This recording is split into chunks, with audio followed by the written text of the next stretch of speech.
warahmatullahi wabarakatuh. Perkenalkan, nama saya Ummu Amanah Qurrata A'yun, NIM 193111089 dari Prodi Pendidikan Agama Islam kelas 5C. Di sini saya akan membahas materi tentang historisitas fikih. Tujuan saya membuat video kali ini adalah untuk memenuhi tugas mata kuliah Masailul Fikih yang diampu oleh Bapak Kholis Firmansyah, SHI, MSI. Selamat menyaksikan.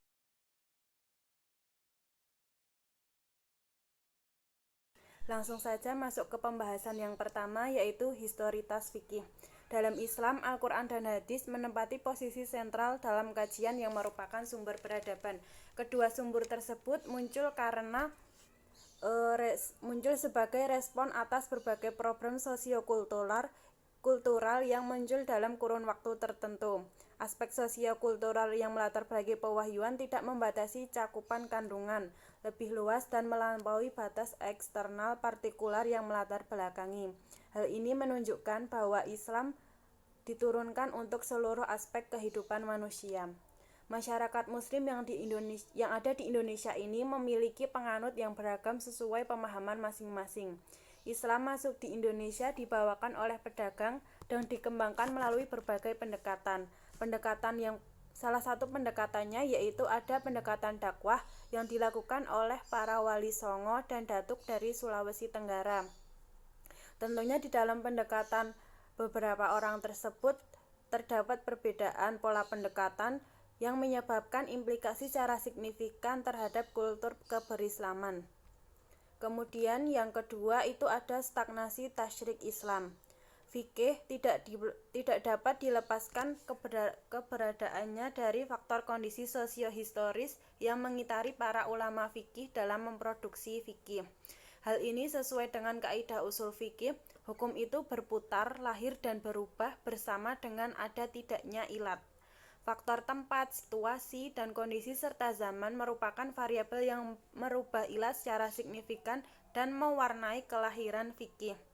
Keempat faktor tersebut sering dilupakan oleh manusia yang menerima warisan fikih, yang mengakibatkan fikih dijadikan sebagai alat perpecahan dan legitimasi ekstremitas kelompok tertentu.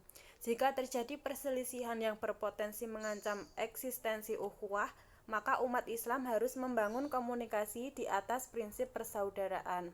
Kemudian poin ketiga yaitu fenomena fikih generasi awal. Fenomena fikih generasi awal ini dimulai pada saat Nabi Muhammad SAW meninggal. Pada saat Nabi Muhammad meninggal, otomatis wahyu terputus dan masalah mulai bermunculan. Tidak jarang sahabat melakukan ijtihad karena tantangan hidup dan kondisi sosiohistoris sudah berbeda dengan masa Nabi. Pada zaman ini terjadi perbedaan paham di kalangan sahabat.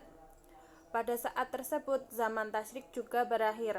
Zaman tasyrik di mana zaman orang dapat memverifikasi pemahamannya atau dapat mengakhiri perbedaan pendapat dengan merujuk pada Rasulullah.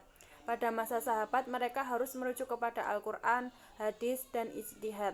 Ekspansi kekuasaan pemerintahan Islam serta interaksi Islam dengan peradaban menimbulkan masalah-masalah baru.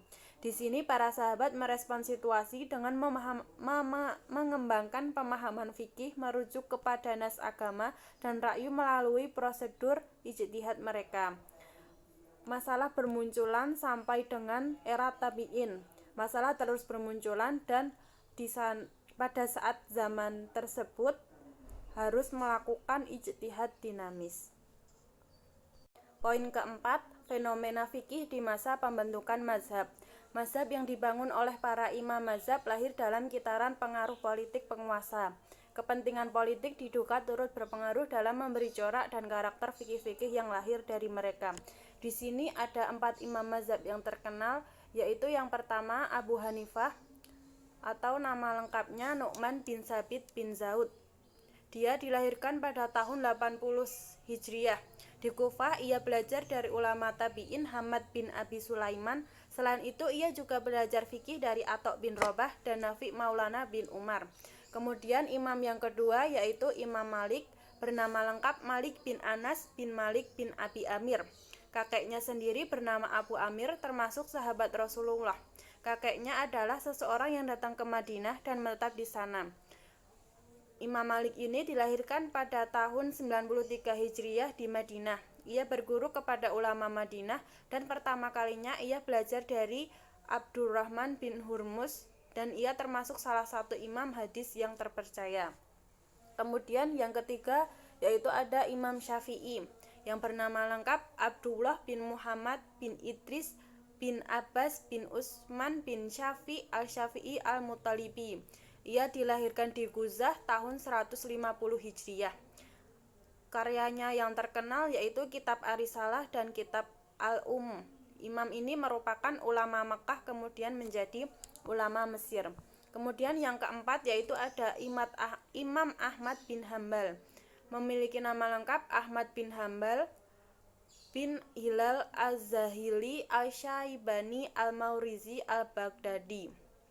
Ia dilahirkan pada tahun 160 Hijriah dan termasuk salah satu imam hadis yang sangat terkenal dengan kitab musnadnya atau Musnad Ahmad bin Hambal.